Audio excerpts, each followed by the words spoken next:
Every year, heart attacks strike with little to no warning, and the numbers are hard to ignore. In the United States alone, about 805,000 people have a heart attack each year, according to some estimates. Now, here's the part most people don't realize. Experts from the World Heart Federation and the Cleveland Clinic estimate that up to 80 to 90% of heart disease cases are preventable. So, what's driving something this common and this deadly? One of the biggest culprits is calcium plaque buildup in the arteries, a process known as atherosclerosis. Over time, this plaque hardens and narrows the arteries, reducing blood flow to the heart. In fact, most heart attacks are linked to plaque rupture and blockage. And here's the dangerous reality. You can have arteries that are significantly blocked and still feel completely fine. No pain, no warning, until the heart attack comes. What's even more surprising is that one major contributor to this buildup is something many people overlook every day: nutritional deficiencies. Your body relies on specific vitamins to control how calcium is used. And that's exactly what this video is about. Today, we're breaking down the 5 powerful vitamins that help prevent calcium buildup in your heart, how to use them the right way, the key tests that can reveal your real risk, and one simple habit that can dramatically lower your chances of plaque buildup. If you want more videos like this, hit the like button and subscribe so more people can benefit from this information. Let's get into it. 1. Vitamin C. Most people think of vitamin C as just an immune booster, but what many do not realize is that it plays a powerful role in protecting your arteries by helping them stay flexible and resistant to the kind of damage that leads to calcium buildup over time. And this becomes especially important when you understand arterial stiffness, which is simply the loss of elasticity in your blood vessels that causes pressure to rise and creates tiny injuries along the inner lining where plaque can begin to form, eventually leading to atherosclerosis. Vitamin C helps interrupt this process by supporting nitric oxide production, which allows your arteries to relax and maintain proper function, and a meta-analysis published in the journal Hypertension under the American Heart Association showed that vitamin C can significantly improve endothelial function, which is essential for keeping arteries flexible and less prone to damage, while research indexed by the National Institutes of Health also links higher vitamin C levels with better vascular health and reduced dysfunction of the artery lining. It also acts as a strong antioxidant that protects the inner walls of your arteries from oxidative stress and helps reduce chronic inflammation, both of which are key drivers of plaque formation and calcification, meaning that without enough vitamin C, the environment inside your arteries becomes much more favorable for calcium buildup. One important thing most people get wrong is that when we talk about vitamin C, we are not referring to low-quality isolated ascorbic acid, but rather natural vitamin C that comes with bioflavonoids, which makes it far more effective. And this is why sources like acerola cherry, camu camu, and Indian gooseberry, along with foods such as guava, bell peppers, kale, broccoli, strawberries, and papaya, are far better choices. A daily intake of around 200 to 500 milligrams is generally enough to support your arteries, especially if your diet already includes vitamin C-rich foods. 2. Vitamin E. Another powerful vitamin for protecting your arteries from calcification is vitamin E, and it supports your heart in more ways than most people realize because it works right at the early stages of plaque formation before things become dangerous.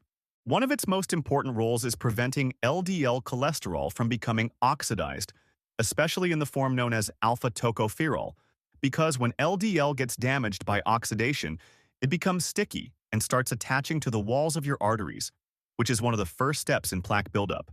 And by stopping this oxidation process, vitamin E helps keep your arteries cleaner from the start. It also helps reduce the formation of what scientists call foam cells, and in simple terms, this happens when your immune cells try to clean up damaged cholesterol, but end up absorbing too much of it and turning into fat-filled cells that pile up inside your arteries, forming the foundation of plaque.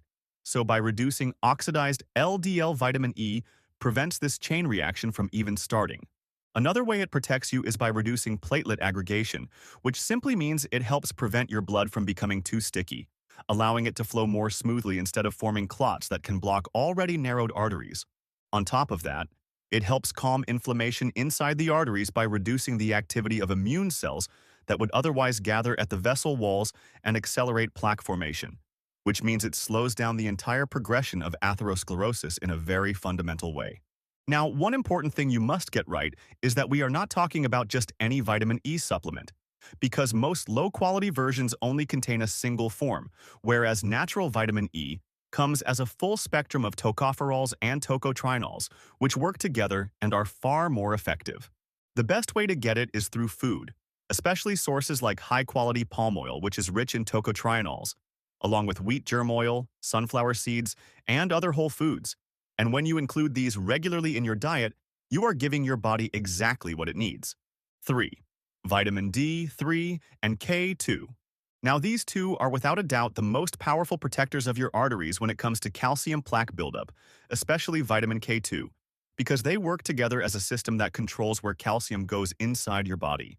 Starting with vitamin D3, its main role is to increase the absorption of calcium from your food in the intestines, which is important for bone health, but here is where things can go wrong.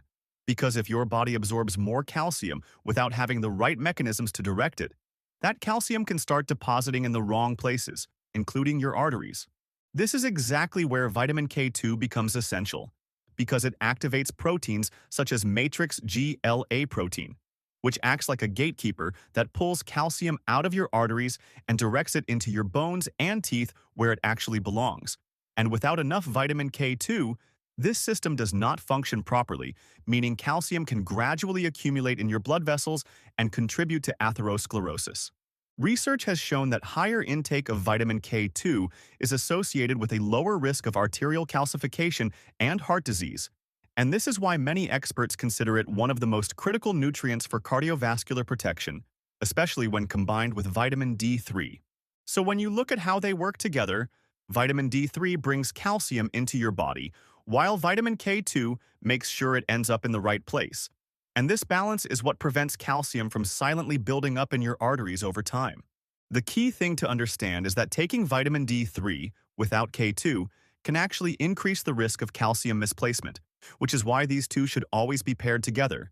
And the best sources of vitamin K2 include foods like natto, certain cheeses, and other fermented foods, while vitamin D3 can be obtained from sunlight exposure, fatty fish, and high-quality supplements when needed. Of course, and this is where reality comes in, because while we all know that getting adequate amounts of these two through food is very difficult and impractical for many people, especially vitamin K2, so you will likely need a high-quality vitamin D3 and K2 supplement. But it is very important to take them in the right ratio. Oh, I almost forgot. You may not even need a vitamin D3 supplement if you are getting adequate sun exposure, although for most of us that is not usually the case due to lifestyle and limited time outdoors. Before taking vitamin D3, you first need to determine your levels so that you know whether you need a maintenance dose or a therapeutic dose. For a maintenance dose, anywhere between 2,000 to 4,000 IU may work for you, but for a therapeutic dose, you may need up to 5,000 to 10,000 IU. But I am not saying you should take that amount. Please always determine that with your doctor. For vitamin K2, you need about 10 micrograms for every 1,000 international units of vitamin D3 that you take. 4. Magnesium. While not a vitamin, magnesium happens to be a natural calcium channel blocker, which vitamin D3 actually needs in order to work effectively inside the body. Because without enough magnesium, vitamin D cannot be properly activated or used the way it is supposed to be. Magnesium plays a key role in keeping calcium under control because it helps regulate how calcium moves in and out of cells. And when magnesium levels are low, calcium can become unbalanced and start accumulating in places where it should not be, including the blood vessels, which can contribute to stiffness and eventually plaque formation in atherosclerosis. Another important way magnesium works is by helping relax the smooth muscles in your arteries, which allows blood to flow more easily and reduces pressure inside the vessel walls. And this simple effect alone can significantly lower stress on the cardiovascular system over time. Magnesium also helps reduce inflammation and oxidative stress, both of which are major drivers of artery damage. And by calming these processes, it makes it harder for calcium and cholesterol to stick to the artery walls and form plaque. What makes magnesium even more important is that many people are unknowingly deficient due to modern diets that are low in whole foods, and this deficiency can quietly worsen calcium imbalance in the body without obvious symptoms. While magnesium can be found in foods like leafy greens, nuts, seeds, and avocado, many people still do not get enough from diet alone, which is why a good quality supplement like magnesium glycinate is often the best option because it is well absorbed and gentle on the stomach. For most people, magnesium glycinate is best taken in the evening because it also supports relaxation and sleep. And a common approach is to start with a moderate dose, usually around 200 to 400 milligrams daily, depending on individual tolerance. And it is often better to take it consistently rather than in large occasional doses. I mean, like by splitting the dose into two. If you are interested, we have links in the description for some of the magnesium supplements. As promised, we are going to talk about the one tip that is arguably the most powerful thing you can do to lower the risk of plaque buildup in your arteries.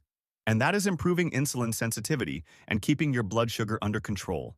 Because when insulin resistance develops, your body starts to struggle with handling glucose properly, which leads to higher circulating sugar and insulin levels, and over time, this creates inflammation, oxidative stress, and damage to the inner lining of your blood vessels, which makes it much easier for plaque to form and progress. This is why being on top of your blood sugar control is so important. And for many people, that means significantly reducing refined carbohydrates and added sugars, and in some cases, keeping total carb intake relatively low depending on individual tolerance, because constantly high carb intake can keep insulin elevated throughout the day.